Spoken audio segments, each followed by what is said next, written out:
주간의 소식을 키워드로 살펴보는 주간 브리핑입니다. 첫 번째 키워드는 약사공론 매체 1위입니다. 대한약사회 기관지 약사공론이 보건의학계 인터넷 신문 중 순방문자 수 분야에서 업계 1위를 기록했습니다. 최근 한국 ABC 협회가 공개한 자료를 살펴보면 약사공론은 의학 전문지 중 순방문자 수 40만 6,938명을 기록하며 1위를 차지했습니다. ABC 협회는 최고의 공신력을 가진 매체 평가 기관으로 ABC 협회의 이번 평가는 업계에 주는 의미가 큽니다. 특히 상당수의 매체가 온라인 사이트만을 보유한 가운데 약사공론은 지면신문 부문 부동의 1위에 이어 온라인에서도 순방문자 수 1위를 차지했다는 점에서 의미가 더 큽니다. 약사공론은 공부하는 약사라는 컨셉으로 올해 2월 대한약사저널을 창간하고 지난 7월 업계 언론 중 최초로 약사공론 지면신문과 대한약사저널, 대한약사회지의 이북 시스템을 구축했습니다. 약사공론 이진희 사장은 약사공론이 독보적 1등인 지면신문을 제외하고도 온라인 분야에서 순방문자 수 1등을 했다는 것은 상당한 의미가 있다며 독자 여러분의 선택이 자랑스러울 수 있도록 약사공론 임직원 모두 최선의 노력을 다할 것이라고 말했습니다. 다음 키워드는 천안단국대병원입니다.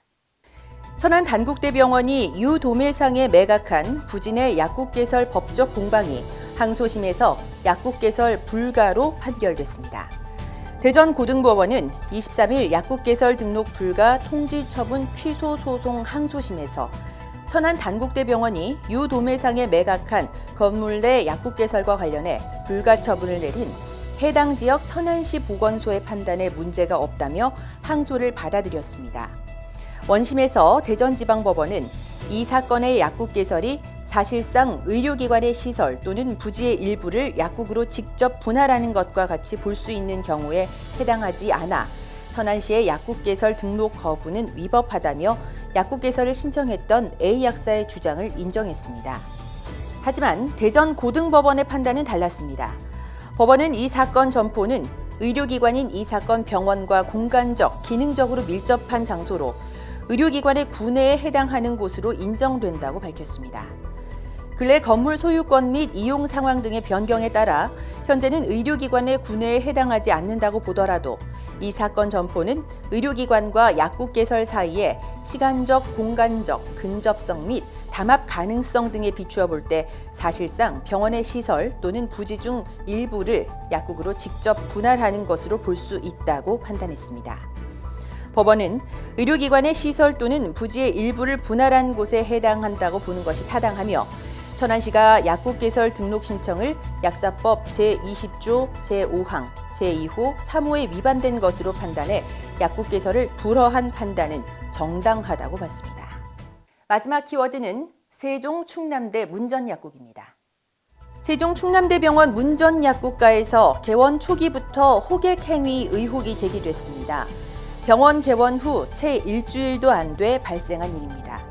이 같은 호객 행위 의혹이 수차례 불거지자 문전약국 발전협의회는 세종경찰서 신고 여부와 관련 내부 논의를 진행 중입니다. 이 같은 의혹은 문전약국 발전협의회 소속 약국에 방문한 환자들의 제보로 진행됐습니다. 환자들이 처방전을 받고 약국을 가려는데 병원 앞에 차가 기다리고 있다가 자기 약국으로 가면 더 빨리 약을 지을 수 있다. 병원 앞 약국은 가면 복잡하다고 호객 행위를 당했다고 주장한 겁니다. 이와 관련해 지역분회는 세종 충남대병원 문전약국가의 호객 행위에 대해 자정 노력을 기울이겠다는 입장입니다. 세종분회 관계자는 세종 충남대병원 문전약국가의 호객 행위와 관련해서는 인지하지 못한 상황이라며 분회 차원에서 호객 행위를 삼가해달라는 조치와 함께 자정 노력을 기울이겠다고 밝혔습니다. 다음은 뉴스브리핑이 꼽은 주요 일정입니다. 27일부터 시군구를 통한 코로나19 손실보상 청구 접수가 시작됩니다. 식약처가 27일 백신 품질 관리를 위한 통합 가이드라인을 발표합니다.